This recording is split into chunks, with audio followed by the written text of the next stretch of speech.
வணக்கம். வள்ளலார் மாநாடு சென்னையில் நடக்குது. பஸ்ஸுக்கு எதிரில் இந்த அறநிலையத்துறை சார்பாக அண்ணன் பி.கே. சேகர்பாபு அவர்கள் இன்றைக்கி இவ்வளோ மக்கள் சாப்பிட்றதுக்கு மக்கள் சாப்பிட்றதுக்கு இந்த மாநாட்டில் ஏற்பாடு பண்ணிக்கிறாரு. இந்த நல்ல மனசுக்கு நல்ல உள்ளத்துக்கு நன்றி. சாப்பாடு தரமாக இருக்குது. இட்லி பஞ்சு போல் இருக்குது. சூப்பராக இருக்குது பாருங்க. பஞ்சு போல் இருக்குது இட்லி. எவ்வளோ டேஸ்ட்டாக இருக்குது. இந்த மாநாட்டுக்கு வந்த அனைத்து தாய்மார்களும் ஆனால் எப்படின்னா அது அம்மா எப்படிமா அது வந்து எல்லாமே மகிழ்ச்சியாக சந்தோஷமாக சாப்பிட்றாங்க. இந்த மாநாடு உண்மையாலுமே வள்ளலார் ஐயா சொன்ன போல் பிறருக்கு உதவுங்க, பசிக்கு உதவுங்க சொன்னாங்க. இல்லை லட்சம் பேர்கிட்ட சாப்பிட்றோம். அவ்வளோ திருப்தியாக இருக்குது. இந்த மாநாட்டை நடத்தின திமுகவுக்கும் இந்த அமைச்சர் பி.கே. சேகர்பாபு அண்ணா அவர்களுக்கும் நன்றி தெரிவிக்கிறோம்.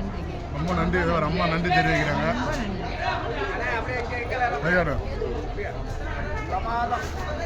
சேகர்பாபுக்கு ரொம்ப நன்றி. முதலமைச்சருக்கு ரொம்ப நன்றி. மாண்புமிகு முதலமைச்சருக்கு ரொம்ப நன்றி. சேலம் மாவட்டம் நல்ல மனசோட எல்லாமே வாழ்த்துறாங்க. இந்த அறநிலையத்துறை அமைச்சரை எல்லாம் வாழ்த்துறாங்க. நல்லா சூப்பராக இருக்குது. இந்த ஆண்டு இந்த சூப்பராக இந்த சாப்பாடு மாநாடு நடக்குது. இதுபோல் தொடர்ந்து நடக்கணும். இந்த வள்ளலார் பக்தர்கள் கோடான கோடி மக்களும் சந்தோஷமாக ஹாப்பியாக சாப்பிட்டு போகிறாங்க. வாழ்த்துக்கள்.